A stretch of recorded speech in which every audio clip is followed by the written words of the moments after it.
పెళ్ళిళ్ళు అవసరం ఏంటంటారు ఇప్పుడు. ఇంకా పెళ్ళి ఏంటి 30 ఏళ్ళు వచ్చిన తర్వాత, 30 ఏళ్ళ తర్వాత ఎలాగే సెటిల్ అయిన తర్వాత పెళ్లి చేసుకుంటాం. పెళ్లి అయిన తర్వాత ఇంకేందుకు ఈలోపు ఎంజాయ్ చేద్దాం, ఇంకా పెళ్లి అయిన తర్వాత ఈలోపే అన్ని ఎంజాయ్మెంట్లు, అన్ని రకాల ఎంటర్టైన్మెంట్లు, అన్ని రకాలు అన్నీ అయిపోయిన తర్వాత ఇంకా పెళ్లి అయిన కొత్తగా చేసేదంటే పెళ్లి వద్దని చెప్తున్నారు ఇప్పుడు. అదే కదా ఇప్పుడు చెప్పే జంజీ వాళ్ళు. అవును.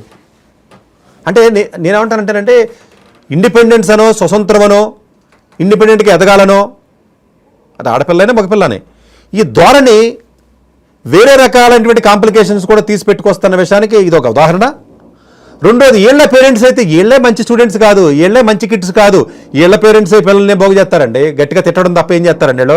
చాలామంది పేరెంట్స్ తిడతారు పిల్లల్ని ఏం చేయలేక, కంట్రోల్ చేయడం చేతకాక. ఎందుకనుకుంటున్నారో వాళ్ళు సరైన కిడ్స్ కాదు. నువ్వు స్టూడెంట్, నువ్వే సరైన స్టూడెంట్ కాదు, నువ్వే క్లాస్ లెక్కొట్టినాడు, నువ్వే సరిగ్గా పాఠాలు లేదు, నువ్వే సరిగ్గా చదువుకోలేదు, నువ్వే సిన్సియర్ స్టూడెంట్స్ కాదు, నువ్వే కాపీలు కొట్టి పాస్ అయ్యావు, నువ్వే అబద్ధాలు ఆడినాడు, నువ్వే మోసాలు చేసినోడివి. నువ్వు మళ్ళీ పిల్లల్ని ఎలా పెంచుతావు? అవును. నా పిల్లడు బాగుండాలని చెప్తే నాకు అర్థం కాదు. నీకేమన్నా ఆ టేస్ట్ తెలిస్తే నువ్వు ఆ టేస్ట్ని ట్రాన్స్ఫర్ చేయగలవు.